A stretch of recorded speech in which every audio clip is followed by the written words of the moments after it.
Amomongo. Sa malalim at madamong kagubatan ng Negros, may isang nilalang na matagal nang kinakatakutan ng mga mamamayan, ang Amomongo. Hindi ito basta-basta kwento na matatanda o kathang-isip na tinatakot lamang ang mga bata sa gabi. Ito ay isang nilalang na bahagi ng lokal na alamat, kwento ng bayan, at kahit sa mga balita. Sa artikulong ito, tatalakayin natin ang lahat ng aspeto ng Amomongo.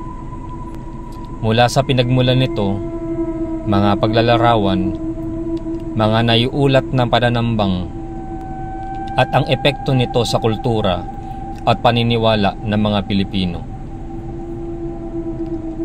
Ano ang Amomongo? Ang Amomongo ay isang mythical na creature o halimaw sa mitolohiyang Pilipino, partikular sa Negros Occidental.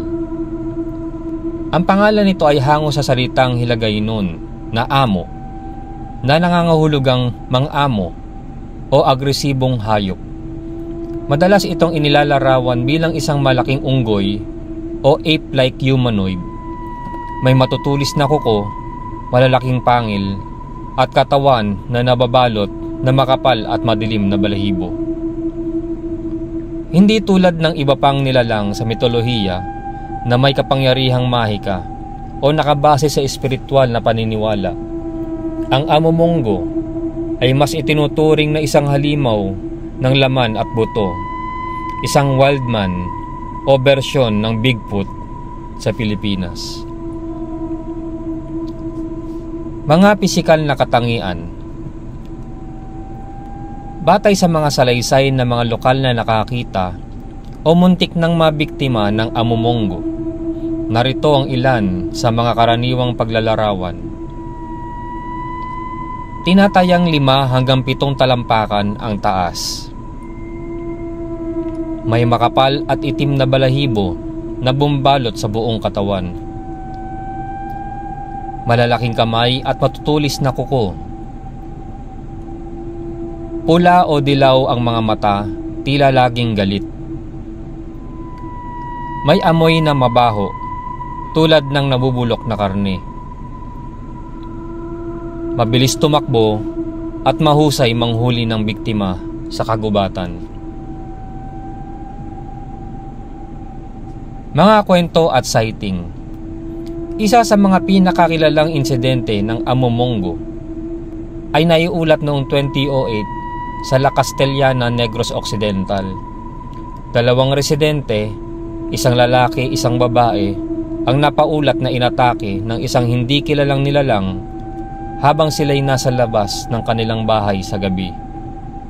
Ayon sa kanila, ito ay may hitsura ng malaking unggoy, matutulis ang kuko, at galit na galit. Ang katawan ng babae ay may mga kalmot at sugat, habang ang lalaki ay halos hindi na makapagsalita sa takot. Ikinwento rin nila na ilang mga kambing at manok sa kanilang lugar ang nawawala, at ang ilan ay natagpo ang punit-punit ang katawan. Tila pinagsasayahan ng isang mabangis na hayop. Dahil sa insidenteng ito, muling umigting ang paniniwala ng mga lokal sa nilalang at sinimulang iwasan ang paglabas sa gabi, lalo na sa mga lugar malapit sa bundok. Kaibahan sa ibang nilalang. Bagamat kahawig nito ang ilang nilalang sa banyagang kultura, gaya ng Bigfoot ng Amerika at Yeti sa Himalayas, ang Amomongo ay may sariling pagkakakilanlan sa mitolohiyang Pilipino. Hindi ito simpleng hayop lamang. Ito ay kadalasang inilalarawan na may masidhing galit o agresyon laban sa tao.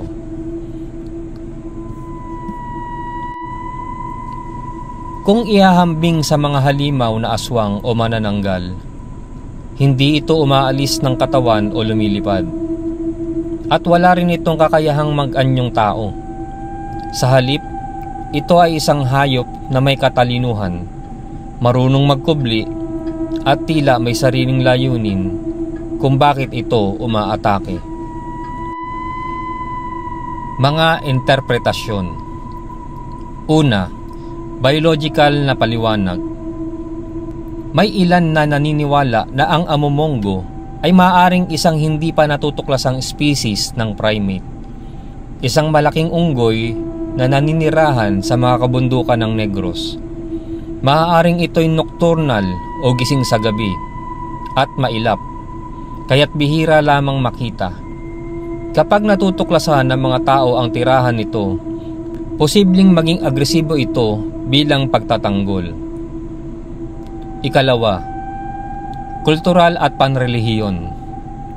May ilan namang nagsasabing ang amomongo ay hindi isang hayop kundi isang halimaw na isinumpa. Isang taong naging hayop bilang parusa. Ayon sa mga matatanda, minsan daw ay may isang lalaking gumawa ng karumal-dumal na kasalanan at bilang kaparusahan ng kalikasan, siya ay naging halimaw. Ikatlo, panlipunang simbolismo. Sa mas modernong pananaw, ang amomongo ay maaaring kumakatawan sa takot ng tao sa kagubatan o sa mga puwersang hindi maipaliwanag ng agham. Maaari rin itong maging simbolo ng ating sariling inner monster, ang bahagi ng ating pagkatao na marahas, primal at hindi sibilisado. Epekto sa komunidad. Dahil sa mga kwento ng amomongo, maraming komunidad sa paanan ng bundok sa Negros ay nagtakda ng mga curfew, lalo na para sa mga bata. Ang mga magulang ay kadalasang ginagamit ang kwento ng amomongo upang takutin ang kanilang mga anak sa pagsuway. Halimbawa, "Huwag kang lalabas sa gabi, baka kulutin ka ng amomongo." Nagkaroon din ng epekto sa turismo ng lugar. Ang ilan ay nagtatangkang puntahan ang mga lugar kung saan naiulat ang amomongo sightings, dala ng interes o pag-asang makakita ng kakaibang nilalang. Sa panahon ng makabagong teknolohiya, bagamat marami ng makabagong kagamitan na sa pagkuha ng imahe at video, wala pa ring malinaw o konkretong ebidensya ng amomongo.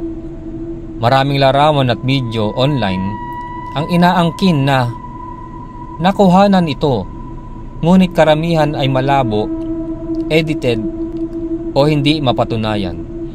Gayunpaman, sa panahon ng social media, mas mabilis na kumakalat ang mga sightings at kwento tungkol dito. Ang mga bagong henerasyon ay muling nabibigyan ng interes sa alamat ng amomongo, sa kabila ng pagdududa ng ilan. Konklusyon. Ang amomongo ay isa sa mga buhay na alamat ng Pilipinas. Isang nilalang na bumabalot sa ating mga imahinasyon, takot at pagkakakilanlan bilang isang bayan. Tunay man ito o hindi, ang epekto nito sa kultura at paniniwala ng mga tao sa Negros at ang buong bansa ay hindi matatawaran. Sa dulo, tulad ng karamihan ng mga nilalang sa mitolohiya, ang amomongo ay maaaring isang paalala sa atin na sa likod ng kagubatan, sa katahimikan ng gabi, at sa sulok ng ating isip, laging may isang aninong gumagalaw. At hindi natin alam kung ano ito o kung kailan ito lalapit. Kung meron pa po kayong iba pang nilalang na gustong talakayin dito po sa ating channel, pakilagay lamang po sa comment section. Marami pong salamat sa inyong panonood o pakikinig. Magandang gabi. Ito pa rin po ang Takot at Hiwaga.